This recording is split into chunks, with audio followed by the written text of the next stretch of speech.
السلام عليكم، معكم مهندسة سارة. هنتكلم النهاردة عن متشابهات الأمراض الفيروسية في الدواجن وإزاي تفرق بين النيوكاسل والجمبورو والإتش 9 من التشريح قبل نتيجة البي سي آر.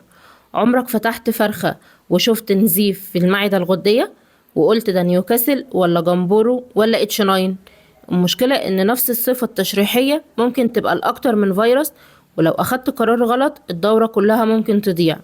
النهاردة بقى هقولك ازاي تفرق بينهم تشريحيا قبل ما نتيجة البي سي ار تطلع، بس ركز معايا كلمة كلمة. احنا هنا مش بنلغي البي سي ار، لكن بنشتغل بعقل المربي الشاطر اللي بيشوف يحلل ياخد قرار مبدئي صح. وهنركز على اخطر 3 فيروسات في عنابر التسمين: نيوكاسل، جمبورو، اتش 9.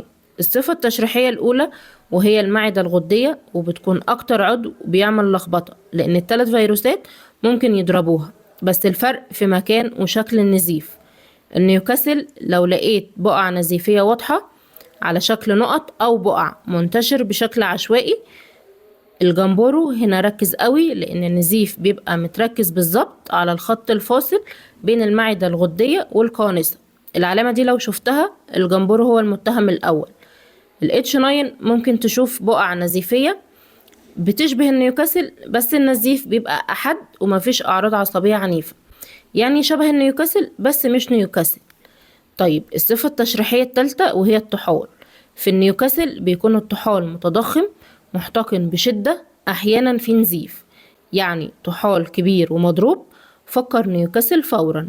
الجمبورو غالبا بيكون طبيعي أو احتقان بسيط جدا، لأن الجمبورو مش لعبه في الطحال خالص. طيب الاتش 9 بيكون في تضخم خفيف من غير نزيف ولا منظر عنيف. الصفة التشريحية الثالثة اللي هي اللوزتان الأعوريتان. النيوكاسل بيكون فيه احتقان شديد وبيكون فيه نزيف على شكل نقط، وأحيانا بيكون فيه تآكل. أي نزيف هنا نيوكاسل لحد ما يثبت العكس. طيب الجمبورو غالبا ما فيش أي تغيرات لأن تركيزه في حتة تانية خالص، ولكن ال H9 بيكون فيه تغيرات ضعيفة أو شبه معدومة.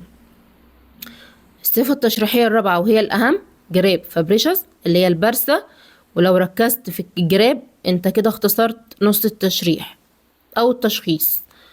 الجمبورو في البداية بيكون فيه تضخم نزيف داخلي، وبعدها بسرعة بيحصل ضمور والجراب بيبقى اسفنجي أو مليان سوائل. أي تدمير واضح في الجراب جمبورو من غير تفكير، لكن في النيوكاسل بيكون في احتقان بسيط من غير تدمير حاد، والاتش 9 غالبا الجراب طبيعي. الصفة التشريحية الخامسة وهي الكلى.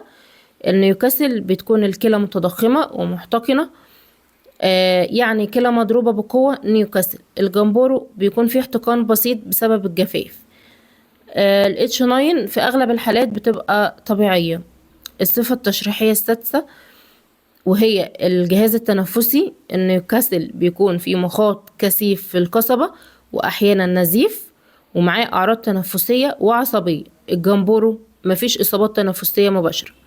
الاتش 9 أعراض تنفسية واضحة وحادة والتهاب في الأكياس الهوائية من غير أي أعراض عصبية. الخلاصة خليك فاكر ال3 دول: جراب مدمر بوضوح، جمبورو معدة غدية زائد طحال زائد كلى، نيوكاسل معدة غدية زائد تنفسي فقط، اتش 9. المعلومة الذهبية هنا بقى ان التشريح مش بديل عن البي سي ار، بس بيوفر وقت، بيمنع قرارات غلط، وبيوجهك صح لحد ما النتيجة تطلع. ونتقابل في فيديو جديد على خير.